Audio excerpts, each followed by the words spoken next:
안녕하십니까?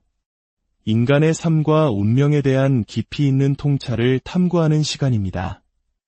예로부터 동양에서는 한 사람이 태어난 연월일시, 즉 사주팔자를 통해 삶의 큰 흐름과 잠재력을 가늠해보고자 하는 지혜가 있었습니다. 이것은 운명을 단정짓는 예언이 아니라 자신에게 주어진 삶의 지도를 이해하고 더 나은 길을 찾아가려는 노력의 일환이었습니다. 오늘 우리는 이 명리학이라는 오래된 지혜의 틀을 통해 최근 한정당의 새로운 대표로 선출되며 세간의 주목을 받고 있는 장동혁이라는 인물의 삶의 궤적과 미래의 가능성을 심도 있게 들여다보고자 합니다.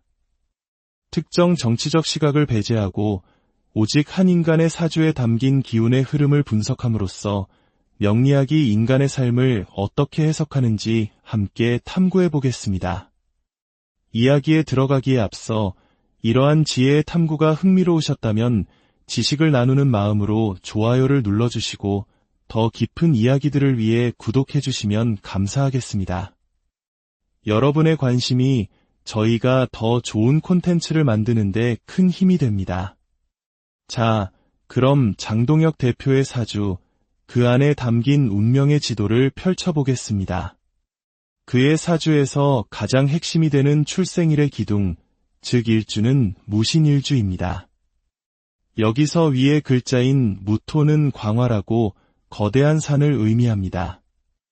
이 산은 단순히 흙더미가 아니라 그 안에 무한한 광물과 자원을 품고 있는 가능성의 땅을 상징합니다. 아래 글자인 신금은 단단한 바위나 재련된 큰 칼을 뜻합니다. 따라서 무신일주는 거대한 산 아래에 날카로운 칼이나 보석의 원석을 품고 있는 형상입니다. 이는 겉으로는 듬직하고 스케일이 크면서도 내면에는 예리한 판단력과 무한한 잠재력을 지니고 있음을 의미합니다. 큰 칼을 든 장수의 기질처럼 담대하고 결단력 있는 성품을 엿볼 수 있습니다.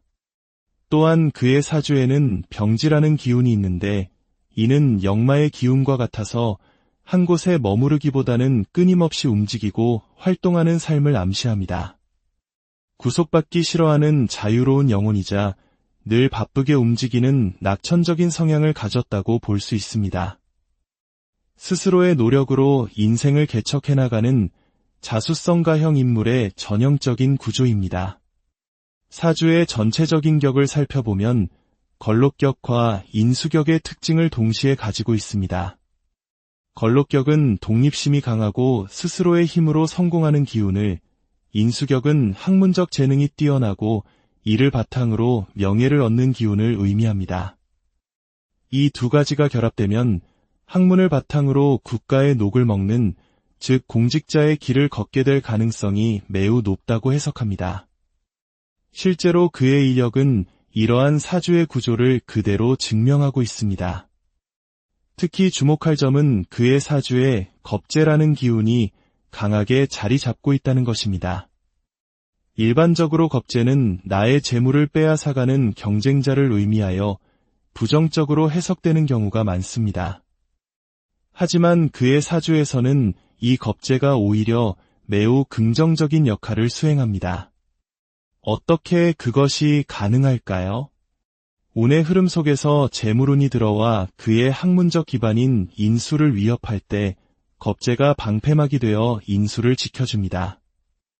또한 편관이라는 힘들고 어려운 과제가 닥쳐왔을 때 겁재가 그 어려움을 함께 나누고 해결하며 오히려 직업적 성취로 연결시키는 역할을 합니다.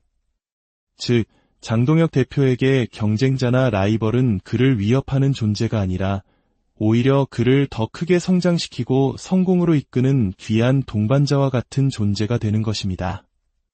물론 모든 사주에는 강점과 약점이 공존합니다. 그의 사주에서 다소 약한 기운은 관성과 재성입니다. 관성은 자신을 통제하고 조직에 융화되는 힘이며 재성은 노력에 대한 결과물이자 현실적인 성취를 의미합니다. 이것이 약하다는 것은 때로는 지나치게 자유로운 성향으로 인해 통제를 벗어나려 하거나 자신이 쏟은 노력만큼의 실질적인 결과물을 얻지 못할 수도 있음을 시사합니다. 하지만 판사와 국회의원이라는 그의 경력을 볼 때 태어난 시 이 관성의 기운이 보충되어 있을 가능성이 높다고 추측해 볼 수 있습니다. 이제 그의 인생의 다가올 운의 흐름, 즉 대운과 연운을 통해 미래를 조망해 보겠습니다. 그는 현재 50대 대운을 지나고 있는데 이 시기는 관직과 재성의 운이 함께 들어오는 시기입니다. 특히 이 시기의 관직운은 난제를 동반한 강력한 권력을 의미합니다. 그런데 그의 사주 구조는 양인합사위라는 특별한 작용을 일으킵니다. 이는 마치 집에 쳐들어온 강도와 도둑이 서로 싸우다가 함께 사라지는 것처럼 어려운 난제와 강력한 권력의 기운이 만나 서로를 제압하고 오히려 큰 공을 세우게 되는 매우 좋은 운입니다. 이번 당대표 당선 역시 이러한 강력한 관운의 흐름 속에서 이루어진 결과로 볼 수 있습니다. 당대표가 된 직후 그의 앞길이 마냥 순탄하지만은 않을 것으로 보입니다. 올해 가을과 겨울은 동료나 경쟁자들로 인한 잡음과 갈등이 예상되며 당내의 여러 문제들을 해결해야 하는 녹록지 않은 시간을 보낼 것입니다. 당선이 끝이 아니라 이제부터가 진정한 시험의 시작인 셈입니다. 하지만 이 시기를 잘 극복하고 나면 2026년부터는 그의 사주가 가장 반기는 좋은 기운인 용신운이 들어옵니다. 강력한 문서운이 함께 들어와 그의 입지를 단단하게 만들고 당내에서 안정을 찾아갈 것으로 보입니다. 이러한 좋은 흐름은 2027년 상반기까지 이어지다가 그 후 2030년까지는 다시 수많은 경쟁과 활동 속에서 자신을 단련하는 시기를 거치게 될 것입니다. 그리고 마침내 그의 인생에서 가장 주목해야 할 시기가 다가옵니다. 바로 2034년입니다. 이 해에 그는 인생의 대운이 바뀌는 전환점을 맞이함과 동시에 그의 사주에 가장 극적인 영향을 미치는 운들이 한꺼번에 들어옵니다. 앞서 설명한 양인합살의 기운이 다시 한번 강력하게 작용하여 국가적인 난제를 해결하고 거대한 권력을 손에 쥘 기회를 맞이합니다. 여기에 더해 인사신 삼명살이라는 운이 겹쳐 들어옵니다. 삼명살은 이름만 들으면 매우 부정적으로 느껴지며 실제로 일반인에게는 관제구설이나 건강 문제를 일으키는 흉한 운으로 작용하는 경우가 많습니다. 하지만 판사, 검사, 의사, 군인처럼 사람의 생사여탈권을 쥐는 직업을 가진 사람에게 이 삼명살은 오히려 막강한 권력과 권위를 상징하는 승진의 기운으로 작용합니다. 그의 과거를 돌이켜보면 만 29세에 인사신 삼명살 대운의 판사로 임용되었고 2022년 인사신 삼명살의 해에 보궐선거에서 국회의원으로 당선되었습니다. 이처럼 그는 삼명살의 기운을 권력 획득의 기회로 삼아온 인물입니다. 그런데 2034년에 다가오는 삼명살은 이전과는 차원이 다릅니다.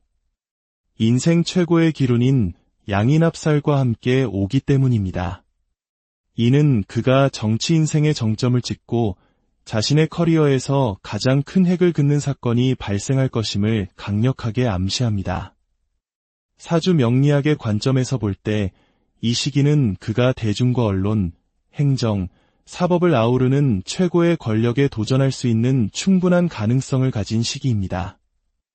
이 강력한 기운은 2038년까지 길게 이어질 것으로 보입니다.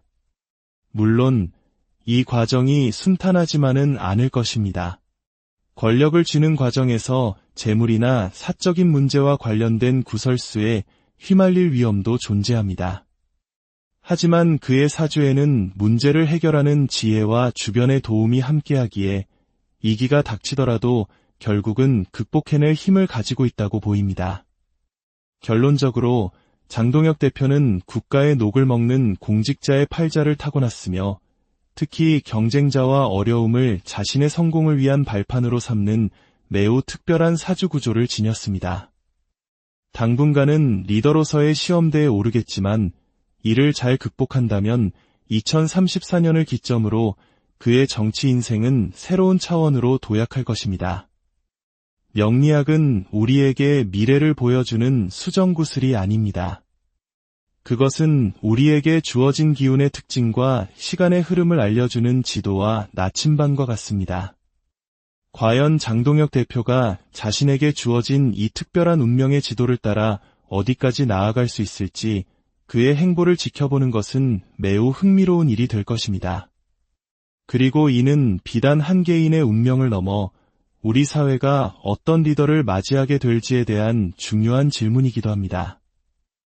오늘의 이야기가 여러분의 삶을 성찰하고 미래를 준비하는 데 작은 영감이 되었기를 바랍니다. 감사합니다.